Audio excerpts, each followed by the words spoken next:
ইংরেজদের অনুভূতিতে, ইংরেজদের দাওয়া পন্থায় চলতে খুবই ভালোবাসি। আর আমরা ভাবি যে গৌরবময় জীবন এটাই, ইংরেজদের ছায়ায়, ইংরেজদের চলার মতো আমরা যদি চলি।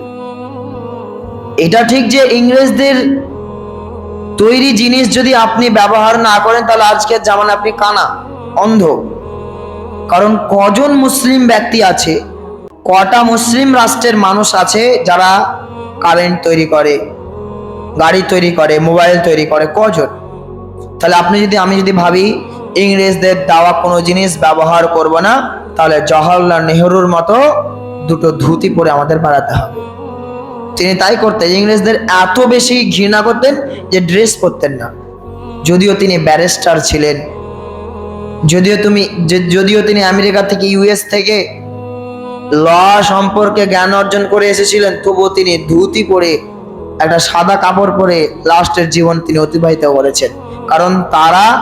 কারণ তিনি ইংরেজদের পছন্দ করতেন না, তাই তাদের ড্রেসও পরতেন না। তাহলে আমাদের ওই রকম ভাবে চলতে হবে।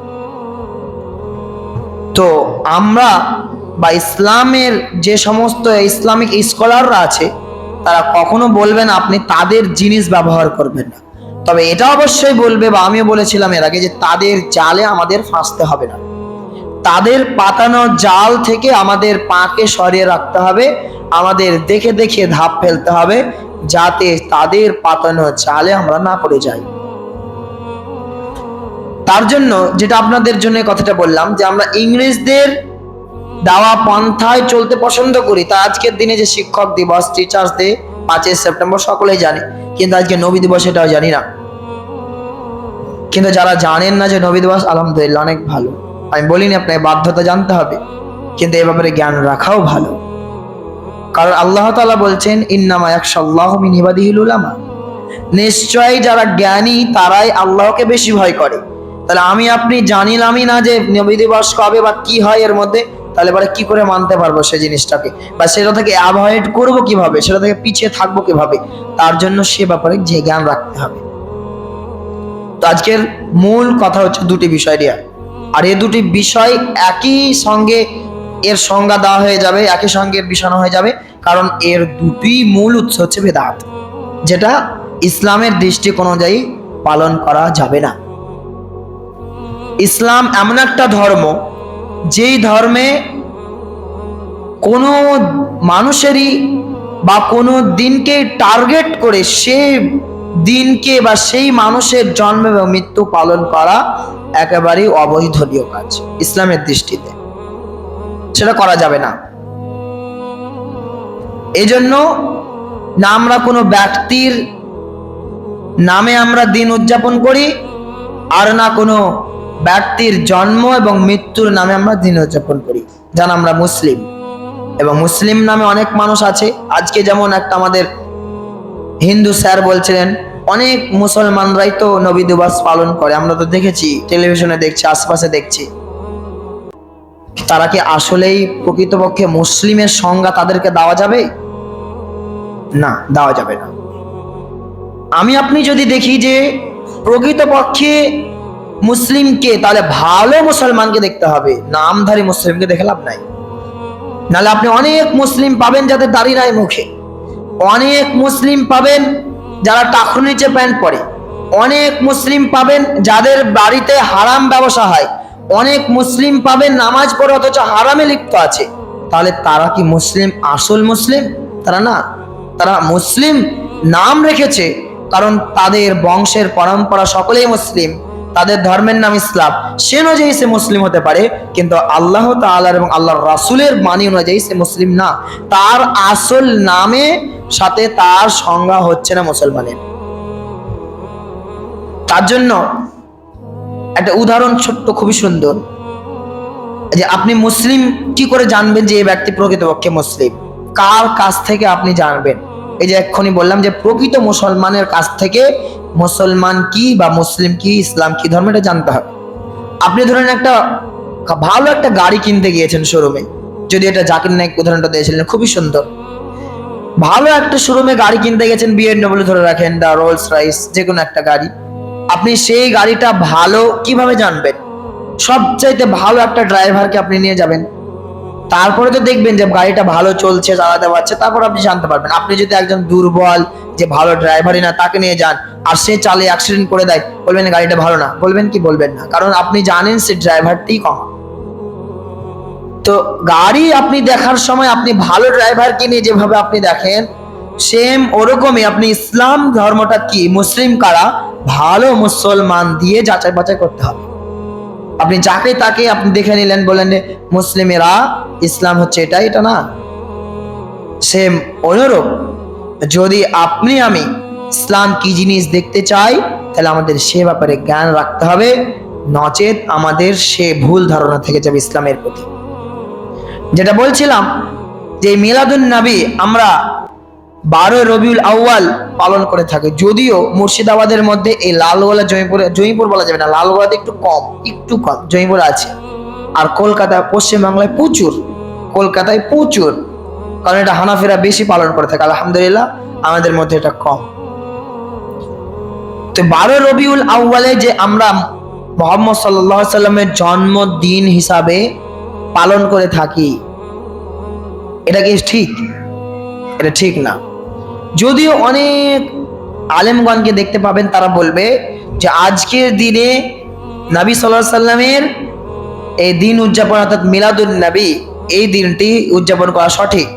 কারণ এই দিনে মুহাম্মদ সাল্লাল্লাহু আলাইহি সাল্লামের নামে অনেক গুণগান গাওয়া হয়, মুহাম্মদ সাল্লাল্লাহু আলাইহি সাল্লাম ব্যাপারে মানুষকে জানানো হয়। এই জন্য এই দলে অংশগ্রহণ করা এবং এই অনুষ্ঠানে সকলকে উপস্থিত হওয়া একান্ত কর্তব্য। যদি আপনাদের এর আগে বলেছিলাম অনেকবার, যদি কোনো কাজ ভালো হয় আর সে ভালো কাজটি যদি আল্লাহর রাসূলের কাজের সাথে মিল না হয়, তাহলে সেই কাজটি হয়ে যাবে বেকার।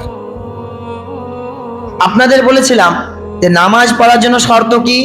ড্রেস পোশাক পরিচ্ছন্ন লাগবে, জায়গা পরিচ্ছন্ন লাগবে, এবং যেখানে নামাজ পড়বে সেটাও ঠিক লাগবে, আর আপনাকে পবিত্রতা অর্জন করতে হবে। আপনার সব কিছুই পবিত্র, সব কিছুই ঠিক, কিন্তু স্থানটা হয়ে গেছে কবরের ওপরই, মানে কবরের ওপর আপনি শুধু নামাজ পড়ছেন, বাকি সব ঠিক আছে, তাহলে কি সেই নামাজটা নামাজ হবে? সে নামাজ কিন্তু নামাজ হবে না। কারণ আল্লাহর রাসূল স্পষ্ট হয়ে বলে দিয়েছে যে তোমরা নামাজ পড়ো না কবরের উপরে, এবং কবরের উপরে বসো না। তাহলে আল্লাহর রাসূলের বিধানের সাথে এই কাজটির মিল হচ্ছে না।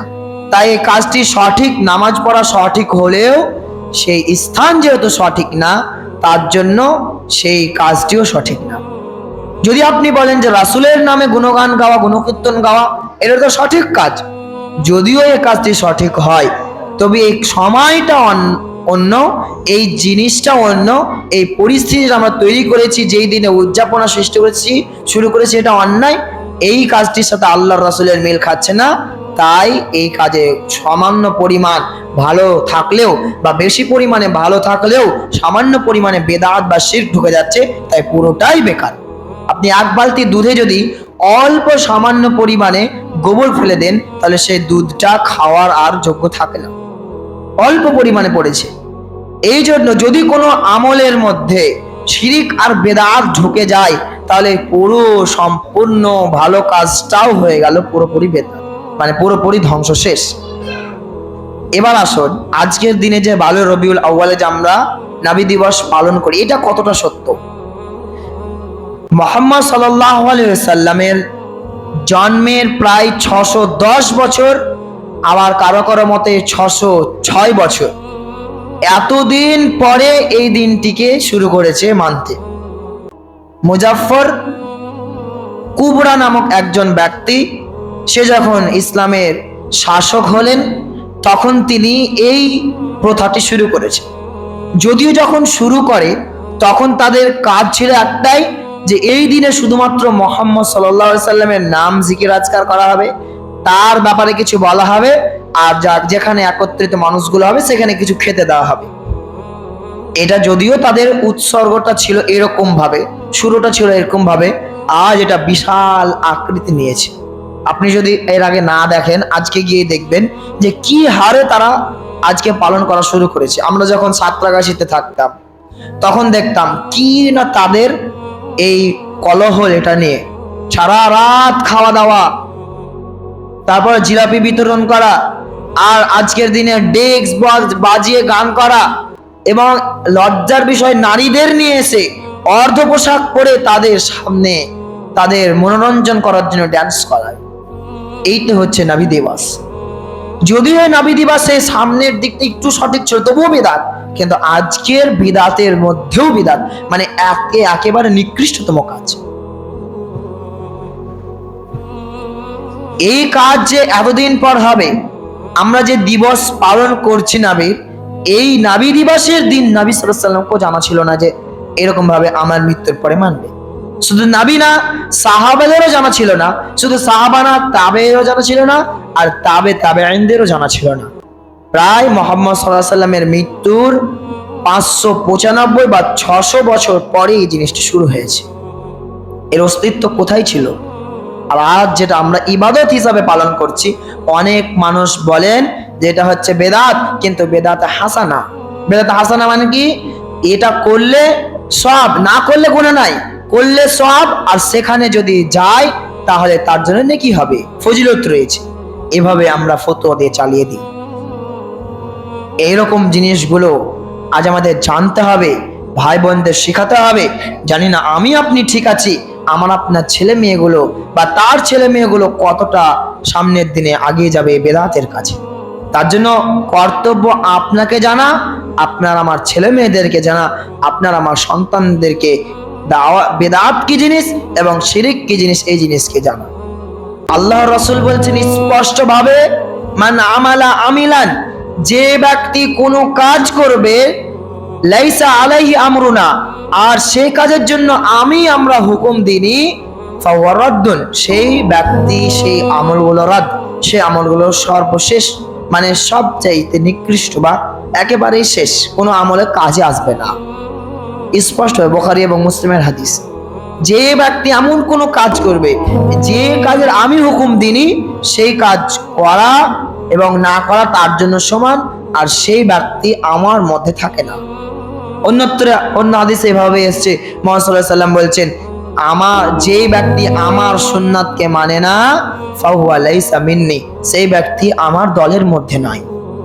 তাহলে যে কিয়ামতের দিনে কোনো নবী আল্লাহ তাআলার কাছে সুপারিশ করতে পারবেন না, মুহাম্মদ সাল্লাল্লাহু আলাইহি ওয়াসাল্লাম গিয়ে সুপারিশ করবে, তাহলে মুহাম্মদ সাল্লাল্লাহু আলাইহি ওয়াসাল্লাম বলে দিয়েছে এরা আমার দলের অন্তর্ভুক্ত হবে না। তাহলে আমি আপনি কিভাবে আশা করি যে আমি আপনি উম্মতে মুহাম্মাদি, আর উম্মতে মুহাম্মাদি হয়ে আল্লাহর রাসূলের শাফাআতে জান্নাতে যেতে পারবো? কারণ এখানেই তো আল্লাহর রাসূল ডিভাইডেড করে দিয়েছে, আলাদা করে দিয়েছে। যেই ব্যক্তি বেদাত করবে, আমার হুকুম ব্যতীত অন্য কাজ করবে, ফালাইসা মিন্নি, সে আমার রাস্তায় না, আমার তরিকায় না। এই জন্য খুবই ভাইটাল একটি বিষয় এই বেদাত কাজ। এই জন্য আমি কঠোরভাবে এখান থেকে দূরে থাকি এবং আপনাদেরও দূরে থাকতে হবে। বেদাত কাজ যেন আপনি না করেন। আপনি আপনার ভাইয়ের জন্য আপনি বেদাত কাজ করছেন, আপনি তার মুখাপেক্ষী হয়ে, তাহলে আপনি তো গুনার অংশকারী হলেন। এখনই যদি আপনারা চেতে যাবেন, রেগে যাবেন, যে মাইকে অ্যালাউন্স করা মৃত্যুবরণ করলে, এটা ঠিক না, বেদাত জাহেলি যুগের একটি কাজ, আমি করি না, অনেক মানুষ করে দেয় তার পক্ষ নিয়ে। এবং আমি বলি যে আপনি গুনাহ করছেন এবং সেই ব্যক্তির ভায়া হয়ে আপনি গুনাহ করলেন এবং তারও গুনাহ হলো। হওয়া তো এমন, আপনাকে আমাকে এমন হওয়া উচিত যে মৃত্যুর আগে আমি বলে দেবো যে আমার মাইকে যেন অ্যালাউন্স না হয়। এটা জাহেলি যুগের কাজ। আপনি বলবেন তাহলে আমার দাদু মারা গেছে, তাহলে সে গুনাহ করেছে সে, তার জন্য আপনি কেন করবেন? সে তো আরো অনেক গুনাহ করেছিল, আপনি যেটা বেঁচে গেছেন। বাঁচতে শিখতে হবে, মৃত্যুর আগে পর্যন্ত শিক্ষা অর্জন করতে হবে। আর যা ভুল করেছে আমি আপনি, আমার বাপ দাদুরা যে ভুলগুলো করেছে, সেগুলো আপনাকে আমাকে বেঁচে থাকতে হবে। আর অনেক বেদাত কাজগুলো আছে, এই সমস্ত বেদাত কাজ থেকে বেঁচে থাকতে হবে আমাদের। নাহলে আমল করার পরেও সেই আমলের আমরা তো নেকি পাবো না, বরঞ্চ আমরা উল্টে গুনাহ আমাদের খাতায় লিপিবদ্ধ করা হবে। এই জন্য খুবই একটি ভাইটাল বিষয় এই বিষয়ে জ্ঞান রাখা। এই যে মুহাম্মদ সাল্লাল্লাহু আলাইহি সাল্লামের নামে আমরা অনেক দুর্নীতি এবং অনেক মিথ্যা ইসলামের নাম দিয়ে আমরা উদযাপনা শুরু করেছি, সমস্ত জিনিস মিথ্যা। আপনাকে যদি একটা স্যার বলে যে আপনি ধানের শীষ নিয়ে আপনি রচনা লিখুন। আপনি সাহিত্যিকভাবে অনেক জ্ঞানী, অনেক পণ্ডিত, আপনার কাছে এই ধানটি অনেক গুরুত্বপূর্ণ